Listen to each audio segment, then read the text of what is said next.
Hello friends, today we will learn about gene regulation. Our topic is gene regulation. Gene regulation is a label for the cellular processes that control the rate and manner of gene expression.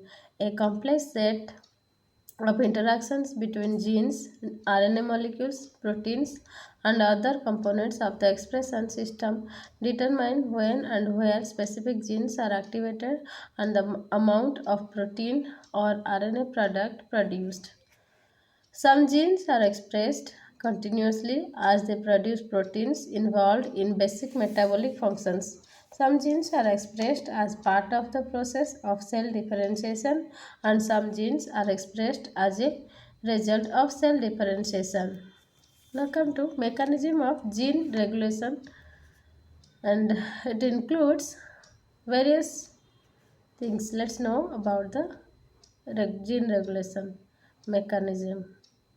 Regulating the rate of transcription, and this is the most economical method of regulation. Regulating the processing of RNA molecules, including alternative splicing to produce more than one protein product from a single gene, regulating the stability of mRNA molecules, regulating the rate of translation. Now come to operand model. What do you mean by operand model?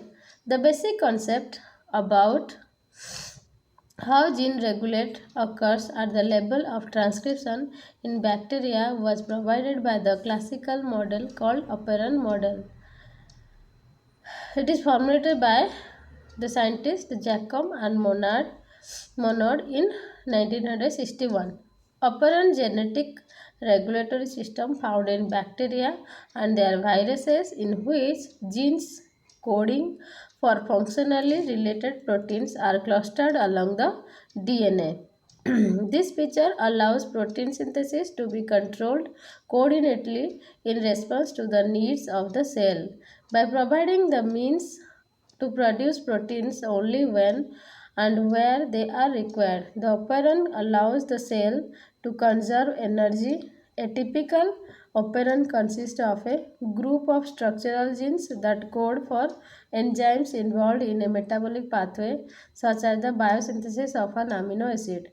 To achieve this aspect, some bacterial genes are located near together, but there is a specific promoter for each of them. This is called gene clustering.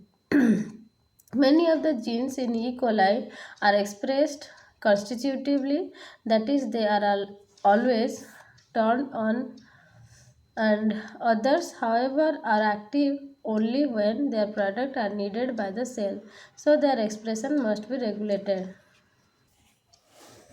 For example, if the amino acid tryptophan (TRP) is added to the culture, the bacteria soon stop producing the five enzymes previously needed to synthesize mm, tryptophan from intermediates produced during the respiration of glucose. In this case, the presence of the products of enzyme action represses enzyme synthesis. Adding a new substrate to the culture medium may induce the formation of new enzymes capable of metabolizing that substrate. If we take a culture of E. coli that is feeding on glucose and transfer some of the cells to a medium contain lactose instead, a revealing sequence of events takes place.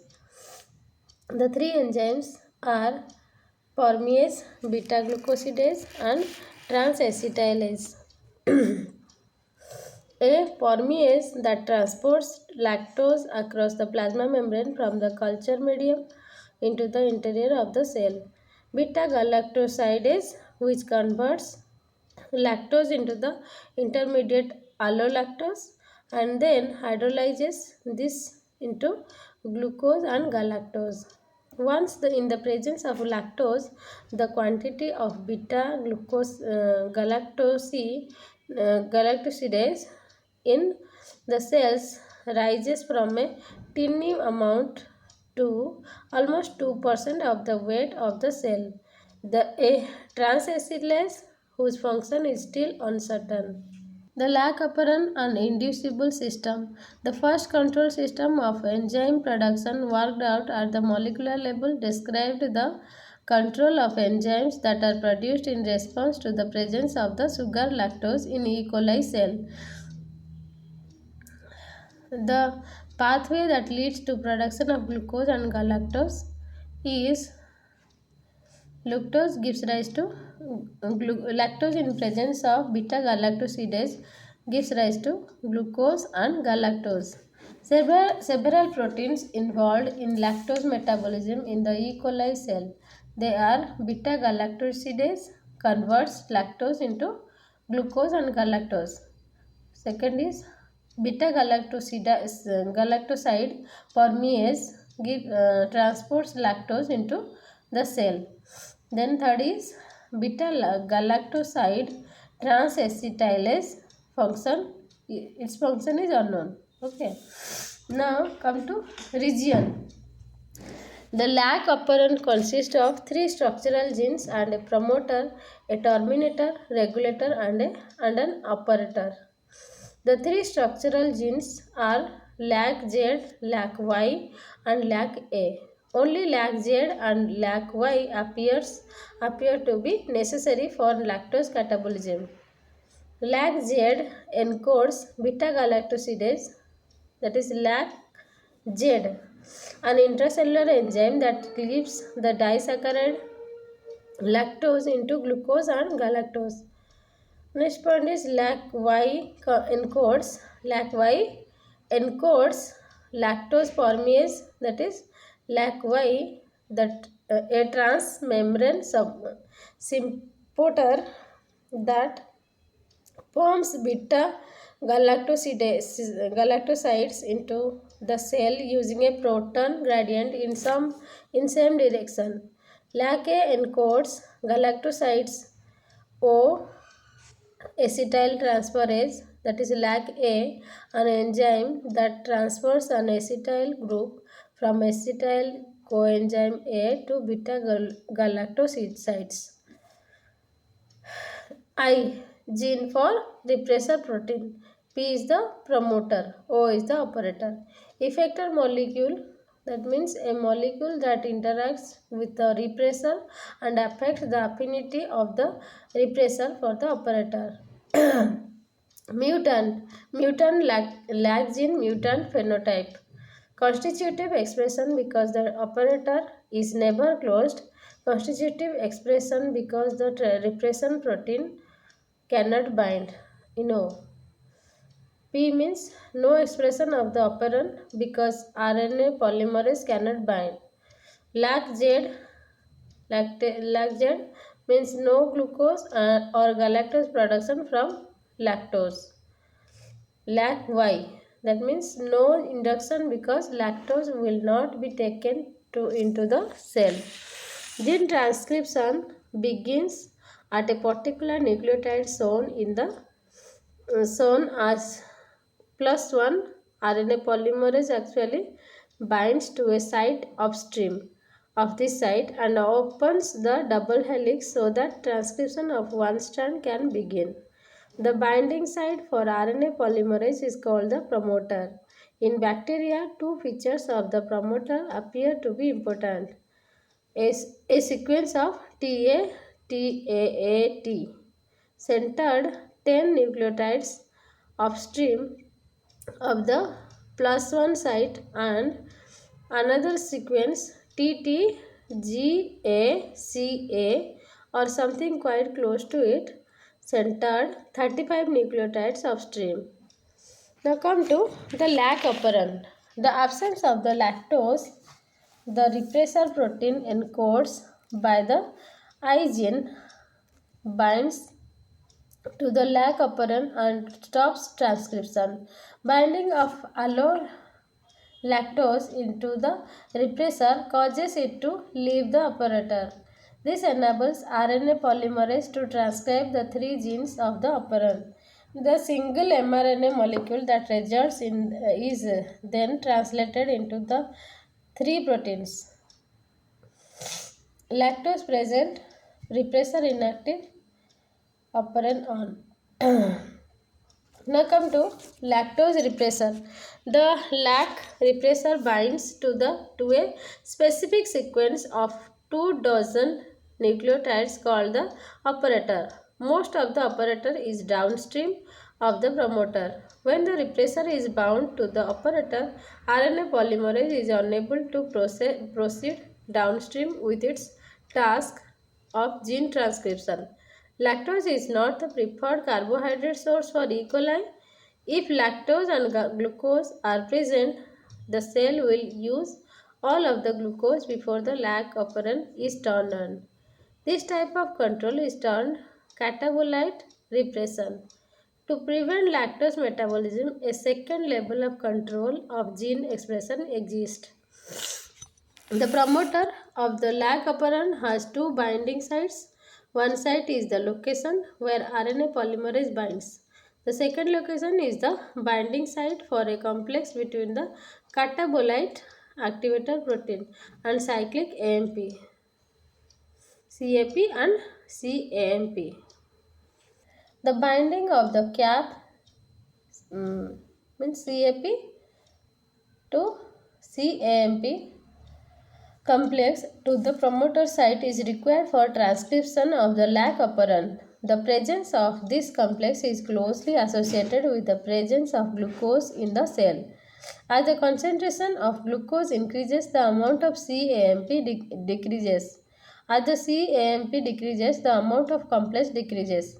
This decrease in the complex inactivates the promoter and the lac operand is turned off.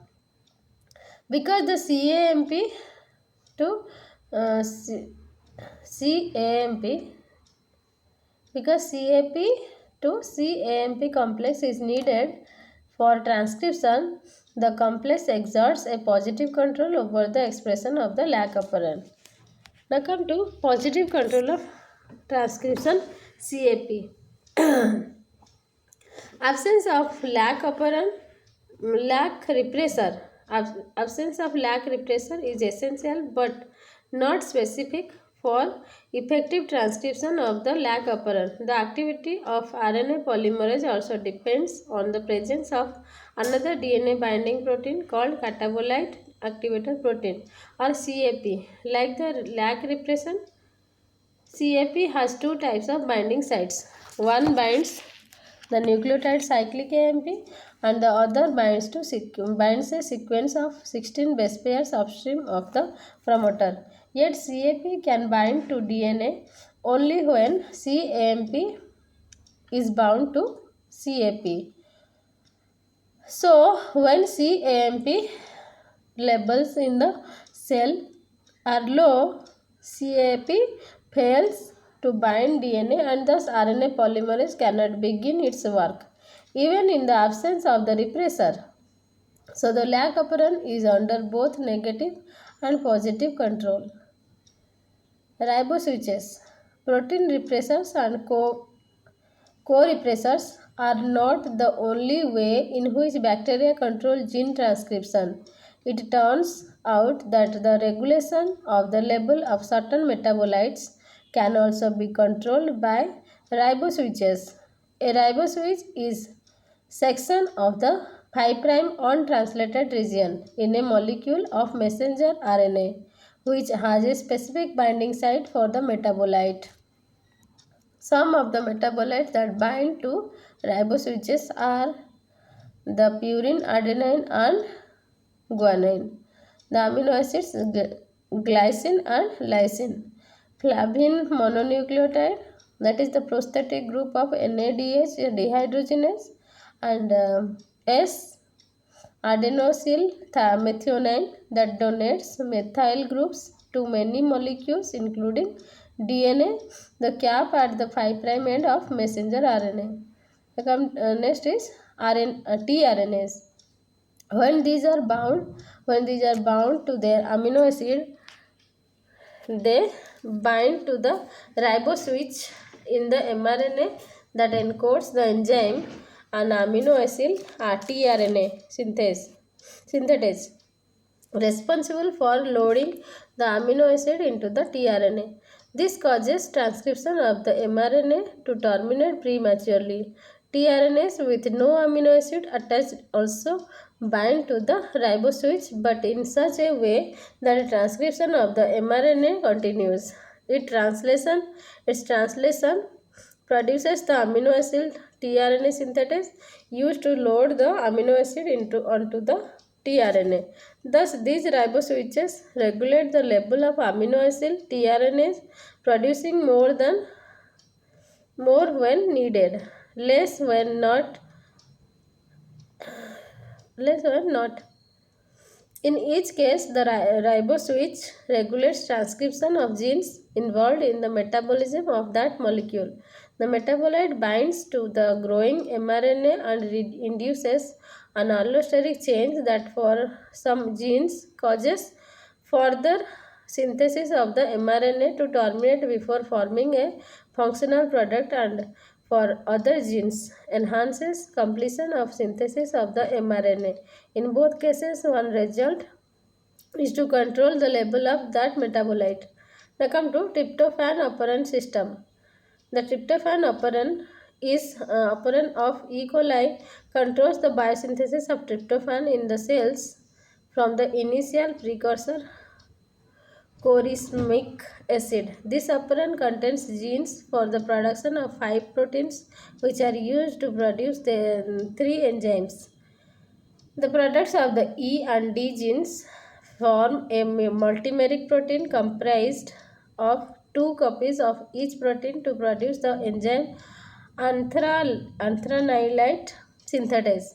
This enzyme catalyzes the first 2 reactions in the tryptophan pathway. The next enzyme, which is responsible for catalyzing the next 2 steps in the pathway, is indole glycerol phosphate synthetase, and it is the product of C. locus.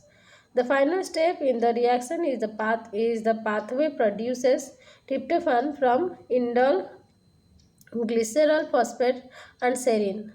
This single step is catalyzed by tryptophan synthetase, an enzyme that is multimer of 2 proteins that are the product of B and A genes. Control circuit for the tryptophan, that is tryptophan operand gene. Let's know about gene function. P by O, that is promoter operator sequence, is found in the promoter. Tryptophan L, TRPL, leader sequence, attenuator sequence is found in the ladder. TRPE, tryptophan E, that gene for anthranilate synthetase subunit. Tryptophan D, that is gene for anthranilate synthetase subunit. The tryptophan trip operon is a repressible system.